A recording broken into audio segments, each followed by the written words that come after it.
Hi guys, my name is Pratik and today we're going to discuss an interesting case study which is about bank loans. This case study basically deals with bank understanding the types of customers and to what type of customers should they be giving out loans and to what type of customers they should not be giving out loans. Now, bank loan case study is a very interesting case study because it is directly linked to the profitability of the banks, and not only if the bank does good, that also contributes to an economy of a country.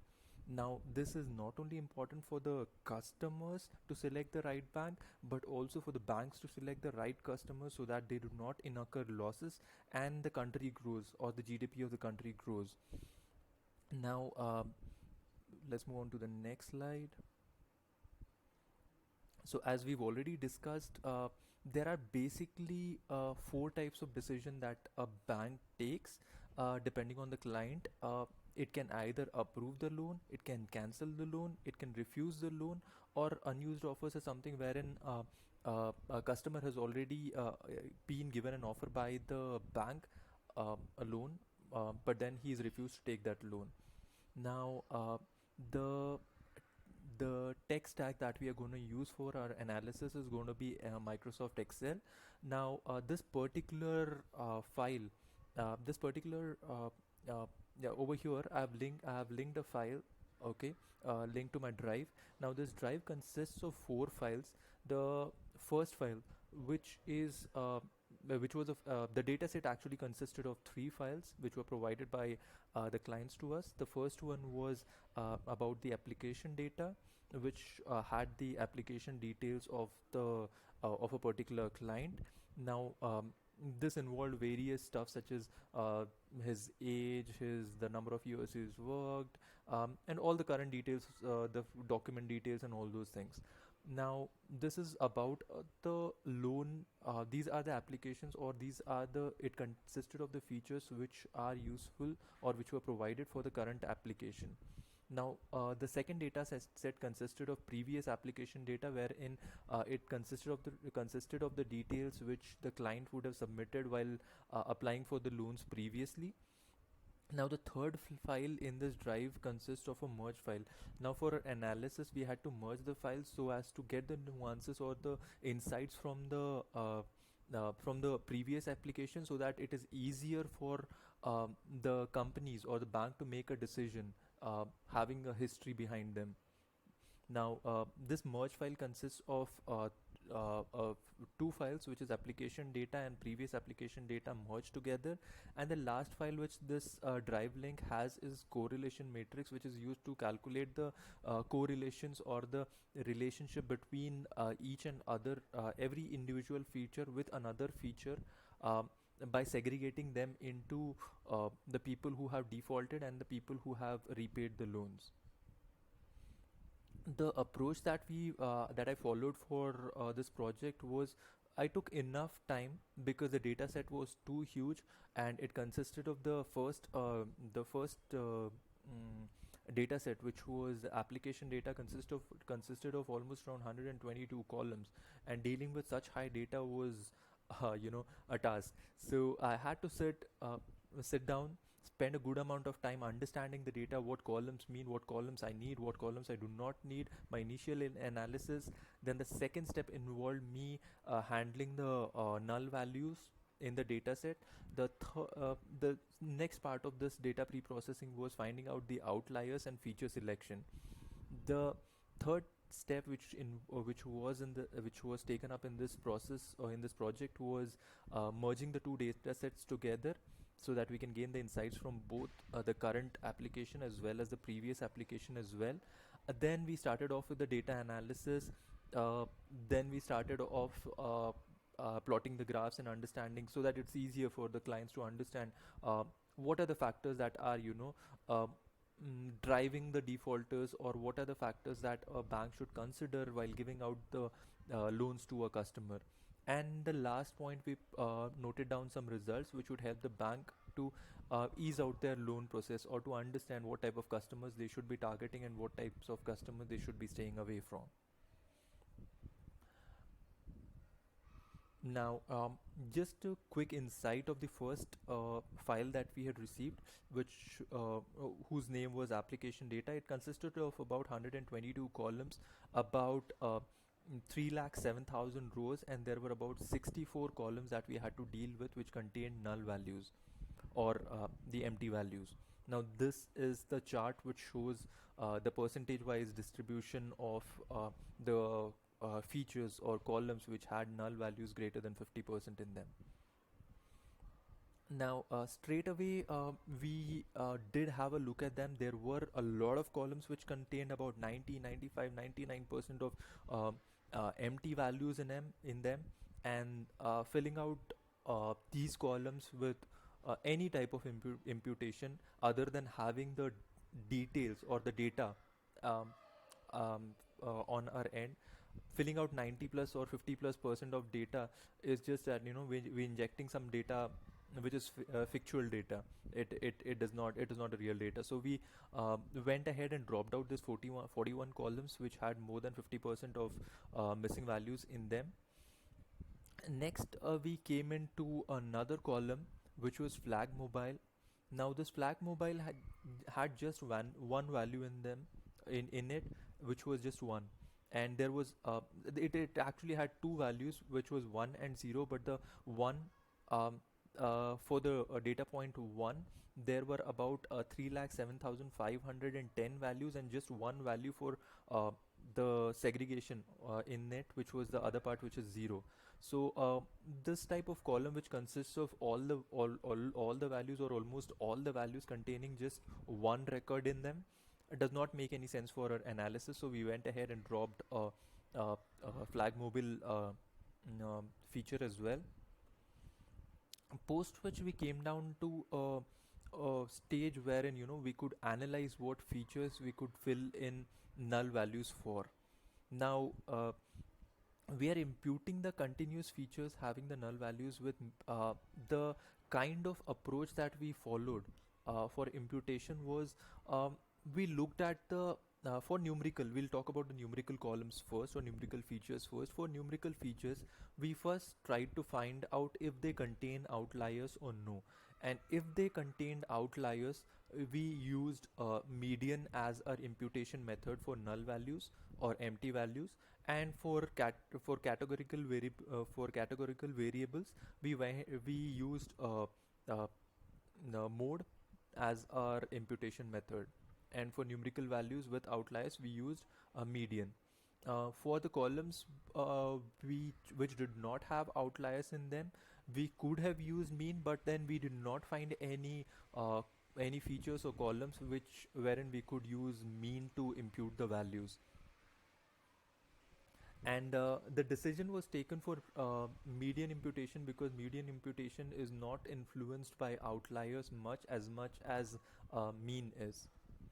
Now, here we after the columns that we have selected over here in this particular part, out of those columns, when we looked into the details of the columns, we found out that we segregated them into two parts, wherein we could still drop some features which did not make a lot of sense for our data analysis, and the features that we need to go ahead and impute. So these are the segregated columns, the columns that were dropped, and these are the columns that we went ahead and filled out the null values for. Then there are, you know, since there are less than 15 rows in entire data set of this thing, which are null values in this, we went ahead and dropped the rows. So basically for these three columns, we found out that there are less than 15 rows which had null values to be null values in them. So rather than imputing them with any of the methodologies, the mean, median, or mode, we dropped this because this was a piece in a haystack. So these are the outliers, the columns or the features that contain outliers in them. The first one was amount good prices. So that's the reason we went ahead with the median imputation. These are the other columns which had outliers in them, and the same median imputation was followed.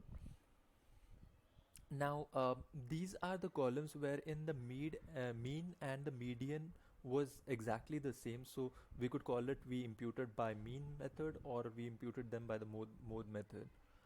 Now, for the categorical column, as I suggested, we used mode as an imputation techniques, and these are the columns that were imputed using mode.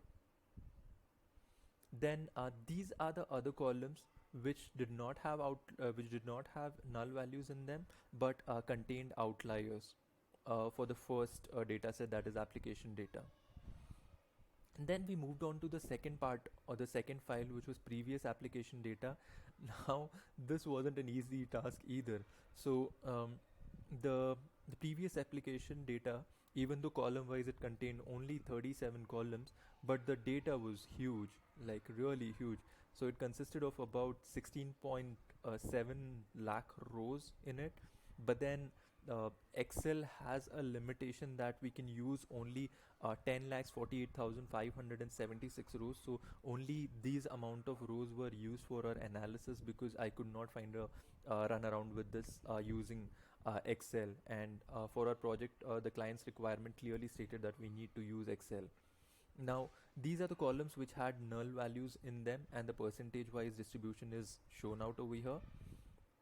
The uh, method, or the method that was used for the null imputation is pretty much similar to the method that we used in the initial file, which was application data. Initially, we started off dropping the columns that had a lot of more than 50% 50% null values in them. Post which we felt that the these five columns were the ones which did not make a lot of sense for the analysis. For example, the weekday when the application was filled. I mean, like, no bank goes ahead and gives out a loan based on a weekday. It's not something like, people XYZ bank gives out loans on just Mondays, and the other days it refuses to give out the loans. Nor is the case in otherwise that the people who are paying out, who are clearing out loans, clear out only the loans on specific days, and the rest of the days they do not. So we the same thing with the R as well. So these are the columns which were dropped out from our analysis, which did not make a lot of sense to me. Now, the product combination column consisted of 0.02% of missing data. So the missing data, or the missing rows, were deleted off. Then we came down to the median imputation of the data, since, as I told earlier, that the columns which had null values or the empty values also contained a lot of outliers in them. So basically median was used for imputation purposes. So these are the columns or the features that we went ahead and imputed with a median. Now we came across another column, which was count payments. Now over here we went ahead and imputed it with 0. The reason being that since majority of the contract since all majority of the missing or where the rows were having missing values, the loan was either not dispersed to them or cancelled. So if they did not take the loan, they cannot have the count of payment status for them. So it made more sense injecting the missing values over here with 0 rather than a mean or a median. So for mode imputation for N flag insured on approval, this was basically and if the client did take up an insurance policy or no. About 67 of the percent of the people did take up insurance, so we went ahead and imputed the missing values with 0. Now these were the columns which had outliers in them. The columns are mentioned over here. We can see amount good prices, amount application, AMT credit, days decision. Luckily did not had very few outliers over here. Amount annuity and count of payment had a lot of outliers in them. Now coming down to the data set itself. Now an interesting thing that we discovered while analyzing the data was the data itself was completely imbalanced. Or if you could see the graph over here, about 91% of the data for the client consisted of for the ones who had not defaulted on the loans or who had repaid the loans, and just about 9% of the data was for defaulters. So I guess if we had a little more balanced data set, the analysis could have been more accurate. But given the fact that this is what we are provided, the data analysis is based on the data that is provided to us.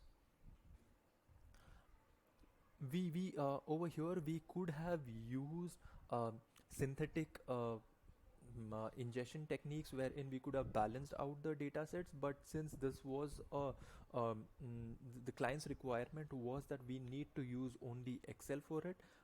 That's the reason we could not use techniques such as synthetic minority data imputation, SMOT, or you know cutting down the data for the class which had majority of the data in it.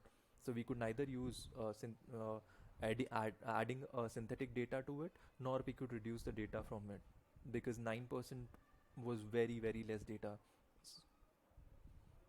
Now, coming down to the analysis over here, there were key factors, a lot of triggers which could uh, directly point to the facts wherein the bank could make up a decision as to whom to give the loans and whom not to give the loans, or whom to shy away or take more measures before giving out the loan to them.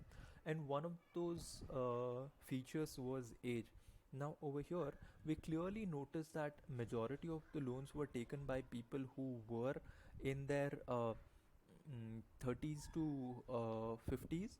But if we look at the fact that as the age goes on increasing, yeah, the people who are defaulting also go on decreasing. So basically, the people who are elder should be a priority for the banks to go ahead and give out the loans.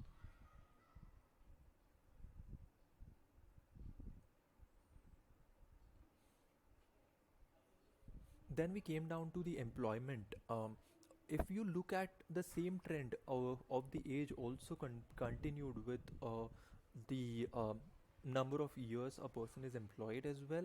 The higher the number of years a person is employed, the lesser were his chances of defaulting. Now it shows that the majority of the customers who had taken up the loan um, belong to this category. But if we look at uh, were the people who were employed for less than, the majority of the loans were taken by the people who were employed for less than 9 years. But over here if you see, as the number of years increase, the default percentage also goes down, and it is almost a linear line that we can draw over here. So I guess the people with higher experience or higher age are the people that the bank should be considering as a priority customer.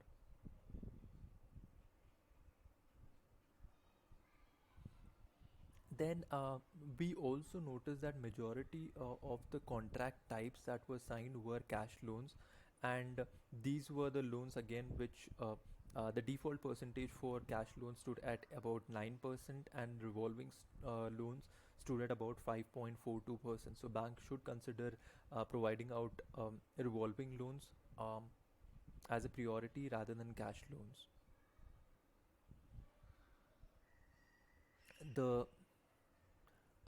another interesting fact over here was the majority of the loans that were taken by female customers. This clearly shows that female customers are taking up loans in a higher percentage than the males. And an interesting thing over here is the default percentage for females is about 7.60% compared to males whose default percentage is about 10.83%. Now, since majority of the loans are being taken by female customers and the default rate is lesser for them, I guess female clients should be a priority with the bank over here.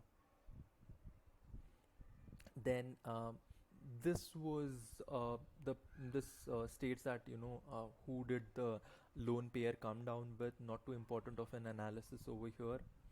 Now This was another interesting feature which pointed out that higher the person has the level of education is that much lesser is his chance of defaulting. Now, if we see over here, percentage wise, the people or the type of clients who have a secondary education or lower secondary education are the people who are defaulting about 10.72% of these consist of 10 point about 10.72% of people of the defaulters, whereas people who are having academic degree or graduation, um, the default percentage is stood at about 1.87%. So bank should actually look at customers who are more experienced and academically sound, or the higher the education the better it is. Now, this analysis consisted of the type of family that the client had and the default percentages. Over here, people who were single were defaulting. By single, I mean people who were, you know, widowed or single, not married, or separated.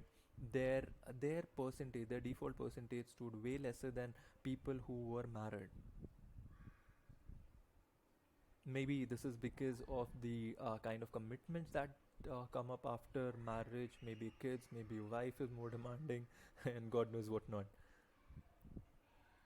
So this is the analysis for the type of housing that clients were living in who took up the loans. The majority of the clients lived in a house or apartment, and the highest default percentage was for people who were living with parents, and the least was for people who were living in an office apartment. Now, over here as well, this is actually correlated to uh, the kind of education that a person has. Um, the kind of education that a person has results in him getting a specific kind of a job, and the higher the education levels are, the the quality of the job that is taken up by the person, the chances are very very high for it. Over here we can see the people who were into corporate segment.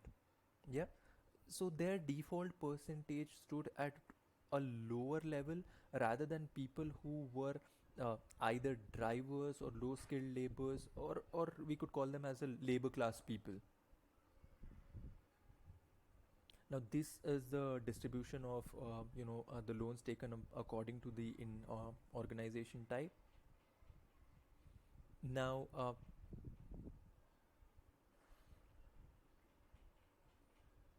okay, so based on the housing type, we've already discussed this.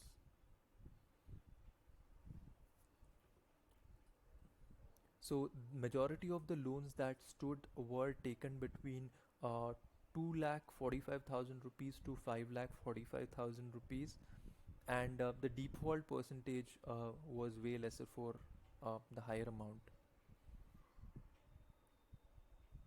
Now we can see an interesting fact that the majority of the customers who took up the loans from the bank stood in the range of about a lakh to 2.25 lakh as their salary range. Now over here there is again a sort of linear relationship. As the number of children increases, the chances of person defaulting as well increases. So luckily majority of the customers or the clients over here had about 0 to 2 children, but then as the number of children increases, probably the responsibilities increase and the commitments increase, because of which uh, the client fails to go ahead and make the payments. So this is another trigger which we could watch out for, that the higher the number of children or family members, uh, it is better to have a second look before providing them a loan. This is for the family members. Now, coming down to the region rating, uh, the dataset consisted of basically three region ratings which were provided by the clients. The majority of the customers stood for the region rating which was 2, Now, I believe these are pretty good business making customers because their percentage wise, these are the highest number of people who are taking up the loans, and these are not the people who are defaulting the most. Region number two, these are the people who are not taking up much of the loans, but the default percentage is very, very high for them. And region number one probably are the safest customers to go ahead and provide a loan to.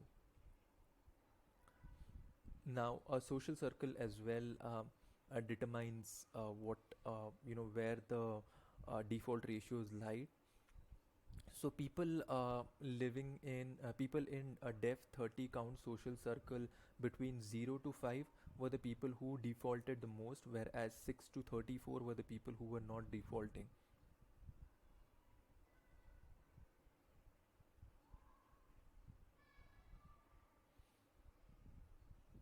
Now, this is the percentage distribution of the the contract status of the previous application. About 55% of the loans were approved, which is a good thing. That majority of the loans were approved. There were 19% of the loans which were cancelled, about 24% of the loans which were refused, and 2% of the contract status were not were unused offers. So it does depict the status that bank is doing pretty good in terms of segmenting out the customers to whom we should go ahead and give out the loans and to whom we should not. um, so these are the customers, 24 and 19% are the people who wherein the application was cancelled or refused before giving out the loan. Now, moving down to the bivariate analysis, we see that for the age versus the credit amount, as the age increases, the people are opting out for a higher loan value or the loan amount, and that's a good thing because as per our previous analysis, we have observed that people who are elder have lesser chances of defaulting. So I guess this is a good thing that the elderly people are pulling up more loans for the higher amount.